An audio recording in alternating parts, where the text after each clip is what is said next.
Manhattan Crossroads, a Miles Harrington mystery. Chapter 1, Home Again. Detective Miles Harrington suppressed a shiver as he stepped off the train at Penn Station, lugging a worn duffel bag and a head full of memories. The air felt heavier in New York than in Boston. Maybe it was the press of bodies, or the skyscrapers looming overhead. Regardless, something in him relaxed slightly. This was home for better or worse. He'd promised his sister Irene that he would stay in the city this time. Their father's surgery had gone well, and the old man insisted he was on the mend. Harrington intended to be around for the recovery, even if the weight of past hurt still lingered. The old drinking problem hadn't just harmed his father's liver, it had fractured their family. Yet the operation gave them a chance at a fresh start. He exited onto 8th Avenue, hailing a yellow cab for the ride to his modest apartment in Astoria, Queens. The detective's salary didn't exactly stretch to Manhattan's sky-high rents, and Astoria's older buildings, rich cultural blend, and affordable eateries appealed to his practical side. As he crossed the Triborough Bridge, he glimpsed Manhattan's sprawl, millions of stories, countless secrets, a city that could swallow a person if they weren't careful.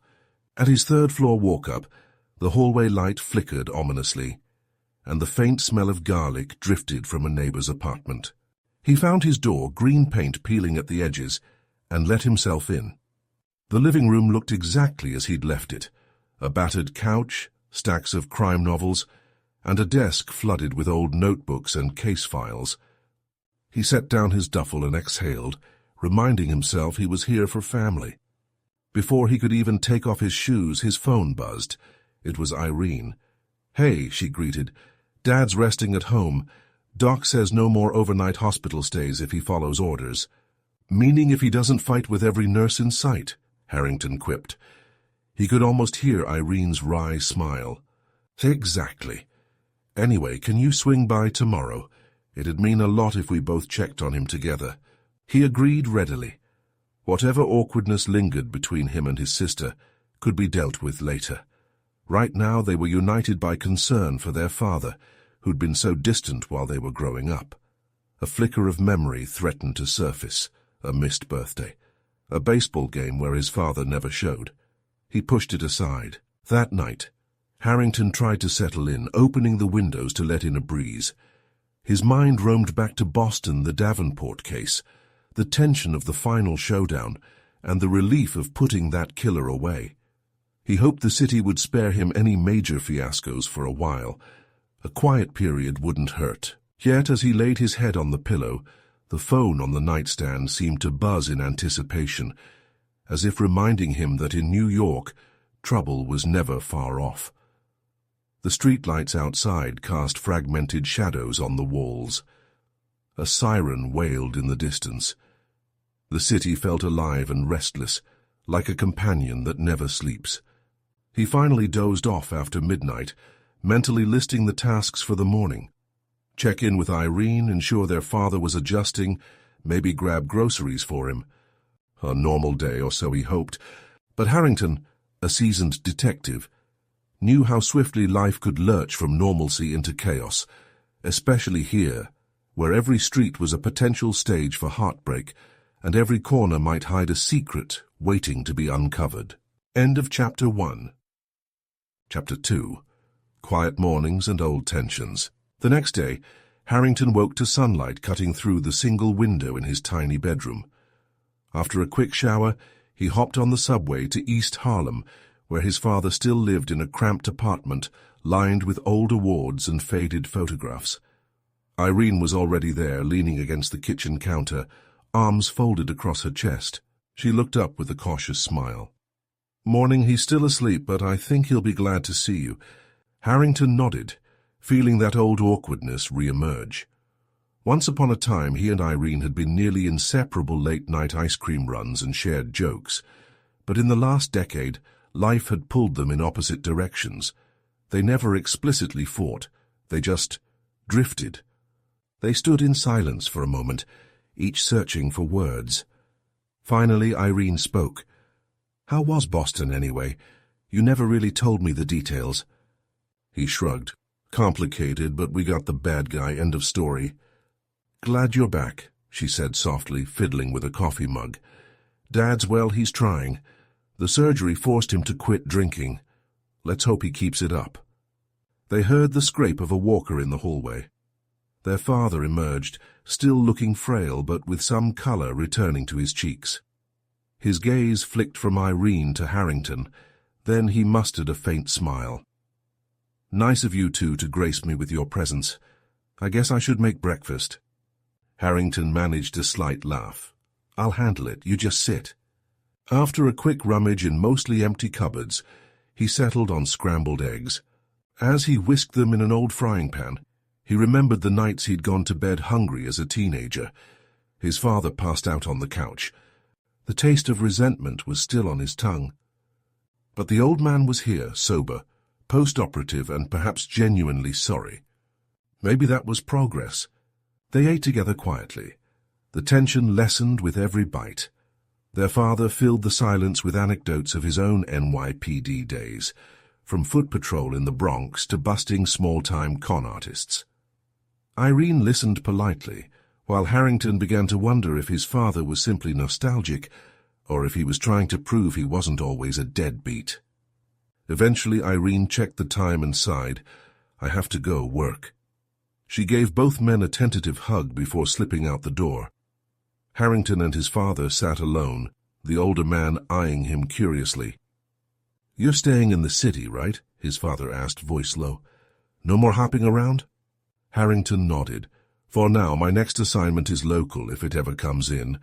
The old man's mouth twitched in a ghost of a grin. That makes me happy.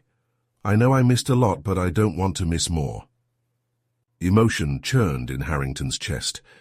He busied himself with cleaning dishes, uncertain how to respond.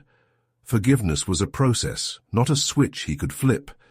But maybe, just maybe, it was possible to move forward. He left shortly after, promising to bring groceries on his next visit. As he stepped into the hallway, his phone buzzed. A text from the precinct popped up. Possible homicide on the Upper West Side. Please respond. So much for a quiet stretch. Duty as always called. Within an hour, Harrington stood in front of a vacant storefront, taped off by uniformed officers. The body inside was a woman, mid-30s, single gunshot wound.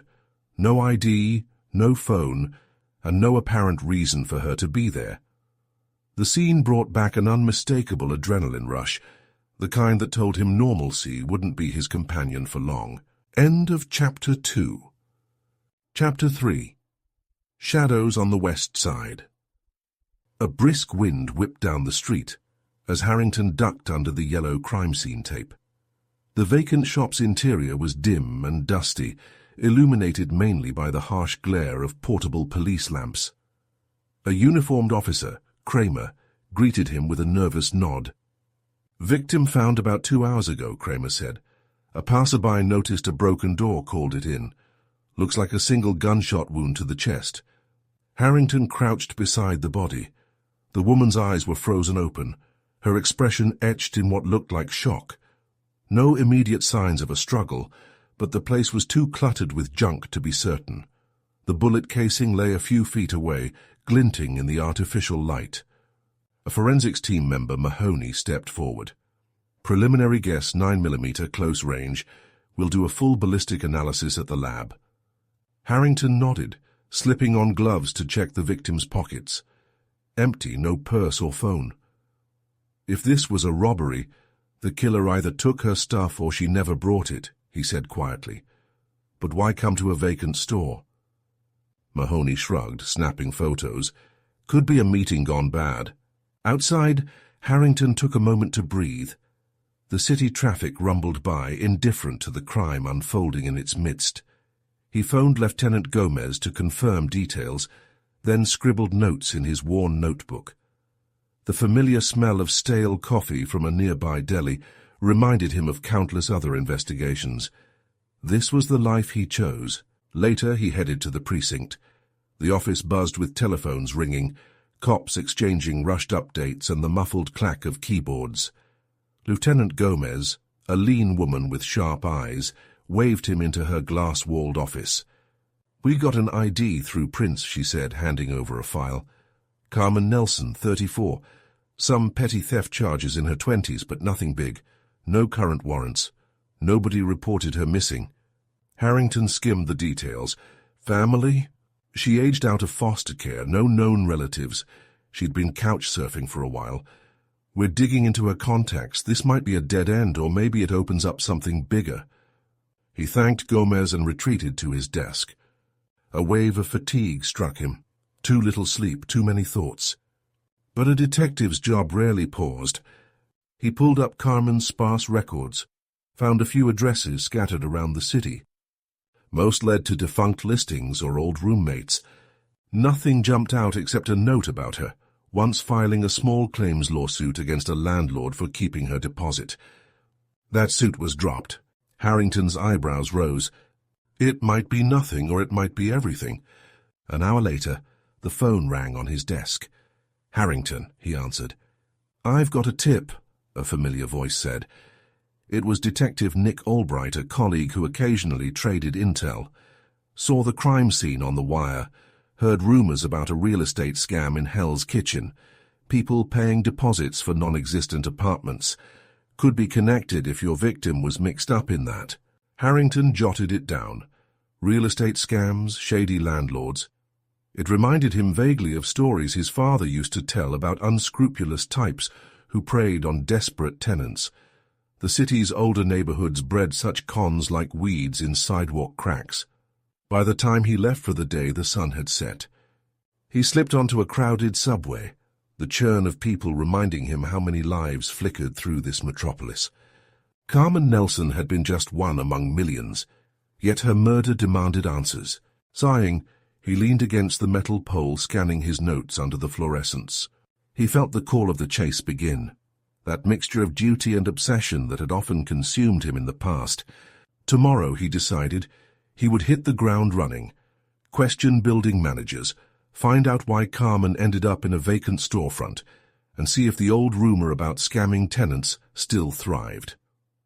As the train clattered toward Astoria, the detective let the city's electric pulse guide him, aware that a single death here could be the tip of an iceberg. End of Chapter 3. Chapter 4, Lost Footsteps, Fading Ties. Harrington started the day with a cup of gritty station coffee, courtesy of a well-meaning rookie. He scanned the grimy foam swirling on top, as though searching for a clue. Then he shoved the cup aside and delved into property records for the Upper West Side building where Carmen was found. The building's owner was a shell company with a vague name, Northwind Holding LLC, registered in Delaware. No direct leads, just more corporate anonymity. Frustration flared in Harrington's gut. Whoever orchestrated these vacant storefront deals knew how to cloak themselves behind paperwork. He decided to chase Carmen's personal contacts. One old roommate remembered her complaining about a scammer landlord who claimed to have prime real estate for half the usual deposit. Carmen lost nearly all her savings. She grew paranoid, muttering that if she didn't get her money back, she'd be in serious trouble. By midday, he met Detective Albright at a corner cafe in Hell's Kitchen. Over watery espressos, Albright laid out rumors of a figure who'd resurrected old-style property cons in the neighborhood.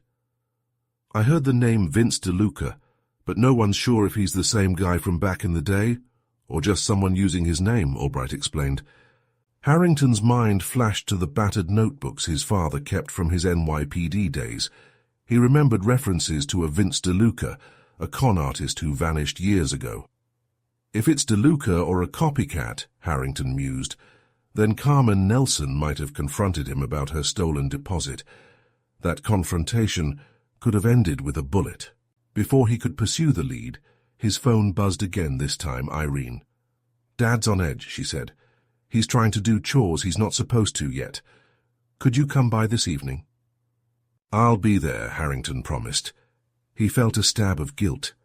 Balancing a homicide investigation with family obligations wasn't new, but it never got easier.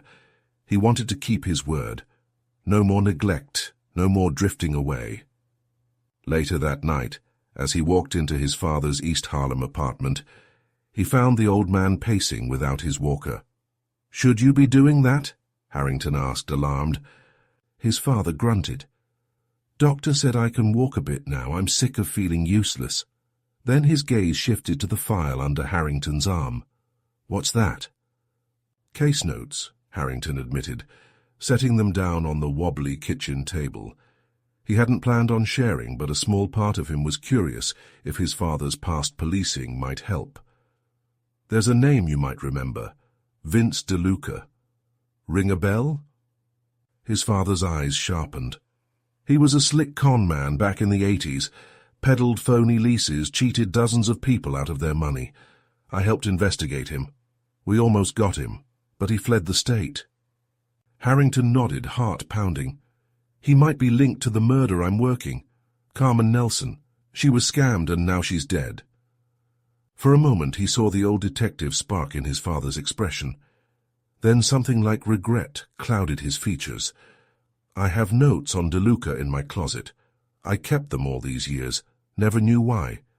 Maybe they can help." Harrington followed him to the bedroom, feeling torn. On one hand he craved any lead. On the other hand, the sight of his father's shaking hands, rummaging through boxes, rekindled bitter memories of a father too drunk to open a door, let alone save old files. And yet here they were, different men maybe, different. They located a mildewed folder, corners yellowed with age. Inside were scribbled statements from victims, rough sketches of DeLuca's associates, and notes on rumored hideouts in Hell's Kitchen. A single photo caught Harrington's eye. A lean man in a hoodie, face partially hidden. "If he's back under the radar, that might explain everything," he murmured. His father pressed the folder into his hands. "Use it," he said gruffly. "I've made mistakes, but let me help fix this one." A wave of complicated gratitude washed over Harrington. "Thanks, Dad," he managed, and for the first time in years he felt a fleeting sense of teamwork of what might have been, had things turned out differently. He left the apartment with the folder tucked under his arm, mind racing with new possibilities. End of Chapter 4. Chapter 5, Threads of the Past. Early the next morning, Harrington pored over his father's faded notes at his cramped kitchen table. Irene had texted to ask how Dad was doing, but he barely noticed his phone as he read one old testimonial after another. DeLuca had a pattern. He'd lure people with promises of cheap rent, then vanish once he collected deposit checks. A few victims reported threats when they tried to get their money back. One line stood out. DeLuca seen with a smaller red-haired accomplice near 10th Avenue.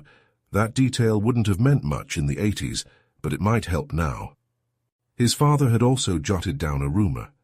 DeLuca was rumored to have ties to a small-time enforcer known only as Dime, who specialized in intimidation. If Dime still operated in Hell's Kitchen, he might be the key to finding DeLuca, or clearing his name if someone else was impersonating him. Despite the early hour, Harrington headed straight for a bar called the Blue Lantern, one of the few establishments that had stood in Hell's Kitchen for decades. Its neon sign still flickered in the same broken pattern. At this hour, the place was nearly empty, save for a bored bartender who recognized Harrington as soon as he flashed his badge. "Looking for someone named Dime," Harrington stated, leaning over the polished counter. The bartender tensed, glancing around. "Never heard of him," the man lied, but his shifting eyes betrayed the truth. A few gentle prods and the mild threat of a health inspection loosened the bartender's tongue. "Dime drops by sometimes. Likes to keep quiet. Last I heard he was renting a back room at a Fleabag motel on 49th. But trust me, you don't want to cross him." Harrington scribbled the address, thanked the man, and headed out. The city was already in full swing, traffic blaring, pedestrians rushing. He made a quick stop at the precinct to update Lieutenant Gomez. She eyed him warily. "We can't risk spooking this Dime into running," she warned. "We're spread thin, but I'll arrange a small backup detail if needed." "Understood," Harrington said. "I'll do some recon first." By afternoon, he stood outside a sagging motel with peeling paint and a flickering vacancy sign.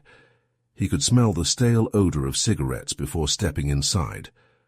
The desk clerk eyed him suspiciously. When Harrington asked about a red-haired man known as Dime, the clerk shrugged and feigned ignorance until a crisp 20 found its way across the counter. "Room 206, the clerk mumbled. "But watch yourself." Harrington took the cracked steps 2 at a time, adrenaline pulsing in his veins. At the door to room 206, he paused, listening. Muffled voices inside. Slowly, he knocked. The chatter ceased, replaced by tense silence. He announced himself as police, but a sharp scuffle sounded, followed by the clatter of furniture. He forced the door open, training his gun on 2 figures. One with dyed red hair clutched a battered suitcase. The other lunged at Harrington, a flash of steel in his hand. Harrington sidestepped, deflecting the blade. A quick twist and the knife clattered to the worn carpet. "Dime?" Harrington snapped, pinning the man's arm behind his back. The suspect hissed but said nothing. His red-haired companion tried to slip out the window. Backup arrived just in time, hauling him back in. During the scramble, Harrington glimpsed scattered documents, a handful of phony lease agreements, a list of names, addresses, and amounts paid. Carmen Nelson's name was scrawled in the margin. His heart hammered. This was tangible evidence linking Dime and possibly DeLuca to the scam. "I got nothing to do with the shooting," the red-haired man yelled as an officer cuffed him. "I just collect the money, I swear." Harrington's mind churned. They might have a lead, but the puzzle wasn't solved. If DeLuca was the puppet master, these men were merely the string pullers. And Carmen's murder still needed closure. He stepped outside to catch his breath, the city's sharp wind hitting his face like a slap of reality. The deeper he dug, the more the past became entangled with the present, and the more vital his father's old notes became. End of Chapter 5. Chapter 6. Father's Interference. That evening, Harrington returned to East Harlem, weighed down by the day's developments. He found Irene pacing in the living room while their father fiddled with a television remote. The old man perked up when Harrington entered, eyes glinting with a curiosity that bordered on impatience. Irene looked relieved to see him. "He's been cooped up here going through old files, talking about his detective instincts." Their father cleared his throat. "I heard about your bust in Hell's Kitchen. An old friend in the force called me." He paused, searching Harrington's face. "Did you find a link to DeLuca?" "Possibly," Harrington admitted, setting his coat on a chair. "We apprehended a couple of lackeys. They claim not to be involved in the murder, but Carmen's name was in their documents. They're definitely part of a scam ring." The old man's expression hardened. "That's DeLuca's style, stay hidden and let others do the dirty work. Mark my words, he's still out there." Irene looked between them, concerned. "Dad, you should be resting. Let Miles handle this." But the older Harrington turned to his son with an intensity that surprised them both. "I want to help. You have my notes, but I know the man. I chased him once before. Let me do something." A knot formed in Miles's stomach. He remembered how his father's drinking had derailed everything, how reliability had turned to disappointment. Was it wise to let him get involved? Yet the old man's determination was palpable. If his father had insight to offer, maybe ignoring it would be a mistake. "Fine," Miles said softly. "But only on my terms. I'll tell you what I need and you'll stay out of the field, understood?" Reluctantly, his father nodded. "Got it." They spent the next hour discussing the structure of DeLuca's old operations, with Miles taking meticulous notes. Irene hovered nearby, torn between worry and admiration for how invested her father was. At the end, Harrington left with a vague sense of hope. Maybe this could be a path to healing. But early the next morning, an urgent phone call roused him from a half-sleep. It was the precinct. Lieutenant Gomez was furious. "Your father showed up here an hour ago, demanding to see the case files, claimed you gave him permission." Harrington felt a rush of anger and embarrassment. "No, Lieutenant, I definitely didn't. I'll handle it." He rushed to the precinct, heart pounding. His father was in the lobby, sitting on a metal bench, eyes cast down at the floor. The The sight triggered a jumbled wave of emotions, frustration, pity, the echo of old resentments. Harrington strode up to him. "What are you doing?" he hissed, trying to keep his voice low. His father looked up, face flushed. "I just wanted to help. I had a hunch about the bullet caliber, about the forensics. Figured I could expedite things." "You're not on the force anymore," Harrington snapped, ignoring the curious glances from passing officers. "You can't just barge in. This is my job." His father's eyes glimmered with hurt, but also a tinge of defiance. "Right. Your job, which I was doing long before you even finished high school. Sorry for trying to be useful." An awkward silence stretched. Lieutenant Gomez emerged from her office, jaw set in disapproval. Harrington guided his father to the exit, feeling every pair of eyes in the room burning into them. Once outside, he exhaled a tight breath. "Go home, Dad. Rest. I'll call you if I need anything." His father nodded stiffly, tears threatening. I just wanted to make things right," he whispered. Then he turned and shuffled away, leaning heavily on his walker. Harrington's chest felt tight, guilt warring with anger. He trudged back to his desk, trying to refocus on the case. DeLuca was still out there, and Carmen's murder demanded answers. But now his father's involvement risked complicating matters. As he flipped open the case file, the reality of that tension pressed in. Family could be a source of strength or a liability, and which one it would be remained painfully unclear. End of Chapter 6. Chapter 7.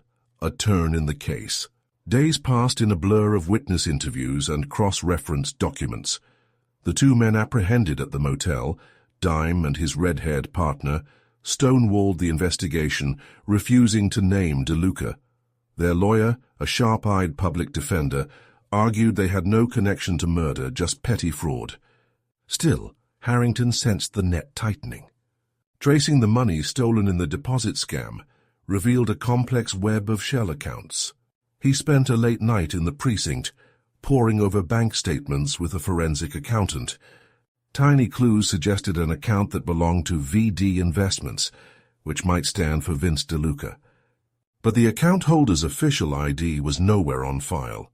Just past midnight, Harrington leaned back in his chair, letting out a weary sigh. His phone buzzed. Irene.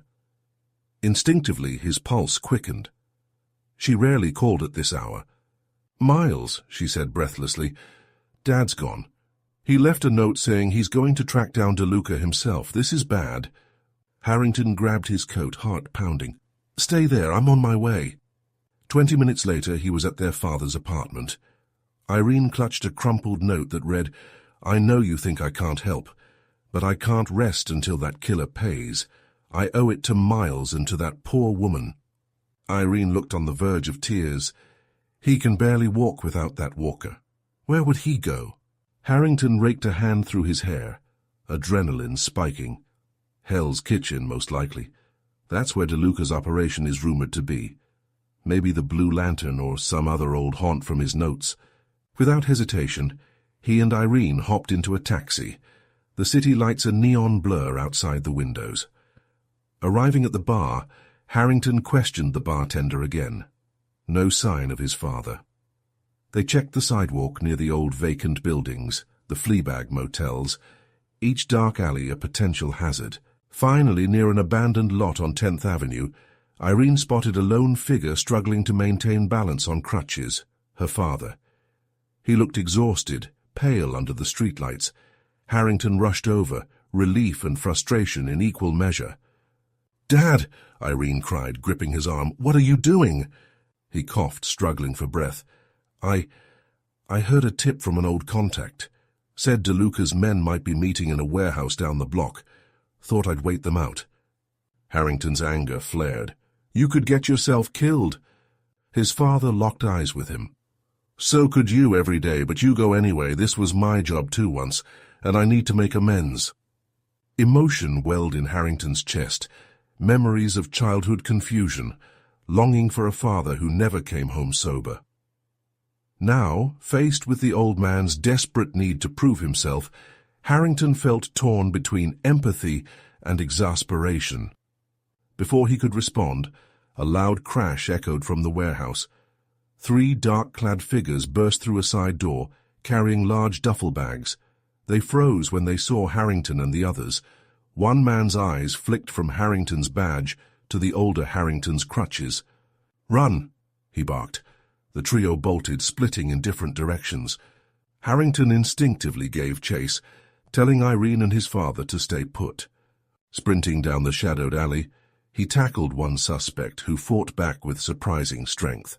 A swift elbow to Harrington's side made him grunt in pain, but he managed to cuff the man.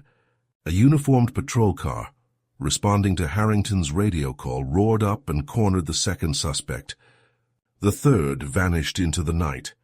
When Harrington returned to his father and Irene, he found them shaken but unharmed. His father's face was etched with both fear and lingering determination. "You see?" Harrington snapped, voice raw. "This is dangerous. You're not ready." A small pained nod was all his father could manage. The adrenaline still pulsed in Harrington's veins, but another feeling simmered beneath. Hope that maybe this scare would keep the old man safe at home. Yet even as he thought it, Harrington knew his father's remorse and pride might drive him to risk more than he should. This chase was far from over. End of Chapter 7. Chapter 8 closing in. Back at the precinct the following morning, Harrington questioned the suspect he'd apprehended outside the warehouse. The man's eyes darted around the interrogation room, sweat beading on his forehead. He knew the stakes. A lawyer hovered by his side, arms crossed. "So we found boxes of blank lease forms in that warehouse," Harrington said, voice calm but insistent. "Plus tens of thousands in cash, and you're telling me you don't know who orchestrated this?" The suspect avoided eye contact. "I just move stuff, I don't ask questions." Harrington pressed on. "But the name DeLuca has come up. You sure you haven't heard it?" The suspect muttered. "People say it's him, but I never met the guy." Harrington leaned back, frustration tightening in his chest. They were close, but not close enough. Outside the room, Lieutenant Gomez looked grim. "We have to prove DeLuca's alive and running this operation. So far, it's all rumor." Later, Harrington updated Irene and his father separately. He found his father slumped in his living room, guilt carved into his features. "I'm sorry about last night," he said quietly, eyes lowered. "I just thought I owed it to you." Harrington's anger had cooled, replaced by a deep weariness. "You don't owe me anything except taking care of yourself," he replied, "and maybe trusting me to do my job." The old man nodded, voice faint. "I'll stay out of the field, promise." Feeling the tension ease, Harrington returned to his own apartment in Astoria, wanting nothing more than sleep. But the phone rang again, Detective Albright. "We got a tip from an informant. He claims to have seen Vince DeLuca near a rundown diner on 47th Street. If it's really him, we might corner him." "Send me the address," Harrington said, adrenaline spiking anew. "I'll meet you there." Close to midnight, a figure did emerge from the diner's side door. Harrington's heart thumped. He radioed Albright. "Male, about 6 foot, slender build, wearing a dark hoodie. Could be our guy." They waited as the figure walked down the block. Then, in a coordinated move, Albright and Harrington stepped out of their cars to intercept. "Police!" Albright shouted, badge raised.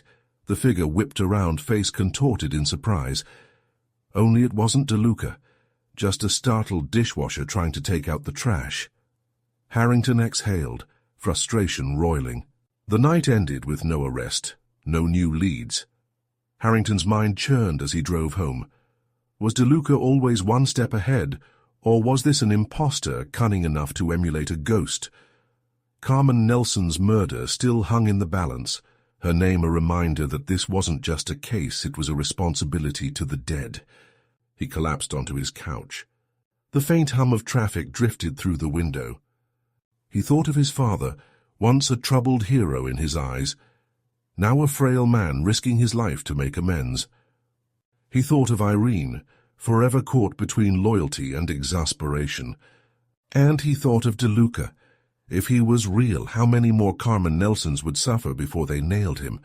Sleep came fitfully. with the city's neon ghosts prowling his dreams. End of Chapter 8. Chapter 9. The Final Threads. The next day, a breakthrough arrived via the forensic accountant. She discovered a distinct pattern in the phony lease deposits. They funneled through a handful of accounts, eventually transferring to a single offshore entity. Digging deeper, she found something surprising: a small monthly withdrawal labeled Medical Services N. Harrington. Harrington nearly dropped his pen. N. Harrington. That was bizarrely close to his father's name, Norman Harrington. Was it a coincidence or a twisted attempt to implicate him? Confusion knotted in his stomach as he double-checked the statement. The account had existed for years, long before his father's recent operation. He raced to Irene's workplace, pulling her aside. "Something weird is going on. There's a deposit referencing Dad's name in the scam accounts. Could DeLuca be using his name as a cover?" Irene looked alarmed. "Dad doesn't have that kind of money. You know that. You think he's being framed." Harrington's mind spun. He did investigate DeLuca years ago. Maybe DeLuca harbors a grudge and decided to pin something on him. They confronted their father that evening. He was sitting in his worn recliner, eyes wide with disbelief as Harrington showed him the bank records. "I have no idea," he insisted. "I don't even have an offshore account. Why would I?" His father's confusion seemed genuine.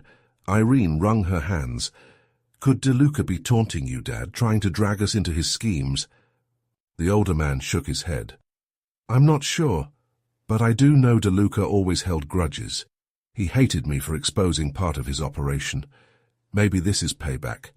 A phone call interrupted the tense scene. Albright again, voice hurried. "We got an address, Miles. DeLuca might be holed up in a small townhouse on 48th. We're going in quietly." Harrington looked to his father, who gave a solemn nod. "Go," he said softly. "Get him." That night, Harrington and a small team converged on the townhouse. Lights off, no sirens. They circled the block, seeking vantage points. Through a narrow window, Harrington spotted a tall man pacing, phone in hand. The shape of his face matched the old photos from his father's file. Could it finally be Vince DeLuca? With cautious stealth, they entered through the back. The suspect sprang for a weapon, but Harrington pinned him against the wall, handcuffing him. In the glow of flashlights, the man's features came into sharp relief. Graying hair at the temples, a jagged scar on his chin. Definitely older than the grainy photos, but still recognizable. "Vince DeLuca?" Harrington demanded. The man sneered, refusing to answer. A quick search revealed a loaded 9mm under a sofa cushion. Harrington's heart pounded. Could this be the murder weapon that killed Carmen? Back at the station, the forensics team confirmed the gun matched ballistic marks from the Carmen Nelson crime scene. DeLuca's smug facade cracked. He insisted he had good reasons for everything, that Carmen had threatened him first. He ranted about how Detective Harrington Sr. destroyed his life years ago, and now he'd finally get his revenge. The mention of the father's name made Harrington's blood run cold. DeLuca's statement about framing the old man confirmed the theory. He'd set up fraudulent medical service payments to incriminate Harrington's father if needed, a backup plan to deflect suspicion. The cunning mind of a con man, still burning with old hatred. Carmen Nelson had simply tried to reclaim her stolen deposit, DeLuca claimed. She grew insistent, threatened to expose his entire ring. In a heated moment, he shot her one bullet to the chest. No remorse flickered in his eyes. By the time the interrogation ended, dawn glowed through the precinct windows. Harrington slumped in a chair, exhaustion mingling with triumph.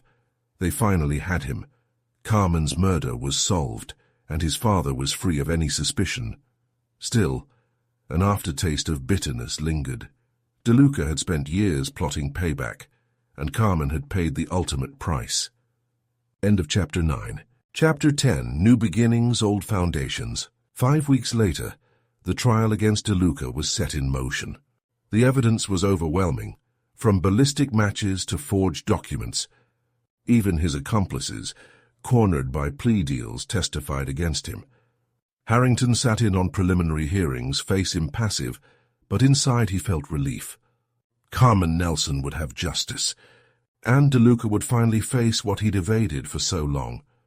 Outside the courthouse, reporters snapped photos. Harrington ignored them, focusing instead on the swirl of emotions: pride in a job well done, sadness for a life lost, and a strange sense of closure for his father. As if on cue, he saw the old man leaning on Irene's arm, carefully navigating the courthouse steps. "You did it," his father said, voice thick with something approaching admiration. "Wish I could have done more." "Your notes helped," Harrington replied. It was a small acknowledgement, but genuine. He felt Irene's reassuring hand on his shoulder. Together, the three of them turned away from the courthouse, the press throng trailing behind. That evening they gathered at the father's apartment for a simple dinner: take-out Chinese food, soda in plastic cups. No one mentioned the spectre of his father's past drinking. No one pointed out the unsteady walker propped by the door. Instead, they let conversation flow, light, almost normal. Irene teased Harrington about the dusty old couch in his Astoria apartment.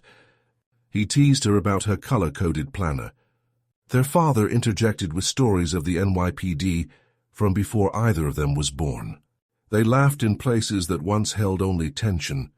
After dinner, Harrington offered to clean up. Irene and their father spoke quietly in the living room.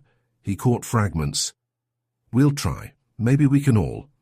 Not sure why we drifted." He didn't need to hear every word to understand. They were all beginning a new chapter, uncertain but hopeful. Later, Harrington stepped outside onto the fire escape, gazing at the sprawl of East Harlem. Irene found him there, wrapping her arms around herself against the evening chill. "So, Boston's behind you. Now DeLuca's behind bars. What's next?" She smiled. "I'm happy you're here." They both gazed up at the night sky, where city lights drowned out most of the stars. Still, there were glimmers, enough to remind them that even in darkness something could shine.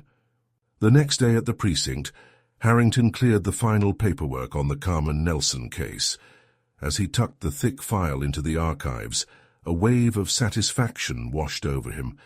Then his phone rang. A new case, a fresh mystery. He felt the familiar pull, curiosity, duty, the unstoppable drive to chase the truth. Grabbing his coat, Harrington glanced at his reflection in a nearby window. He caught a glimpse of resolve in his eyes, tempered by the complexities of family and regret. He wasn't the same detective who left for Boston months ago. He was changing, slowly mending long-broken ties even as he faced the city's unending chaos. Outside, a wailing siren receded into the Manhattan streets. He stuffed his hands into his pockets and walked into the crisp winter air, mind set on the next puzzle. Home was no longer just a place. It was people, Irene and his father. And maybe, in that uncertain belonging, he'd found the one clue he needed most to navigate what came next. End of Chapter 10 and end of story. Thank you for listening. Like and subscribe for more free audiobooks and Miles Harrington mysteries.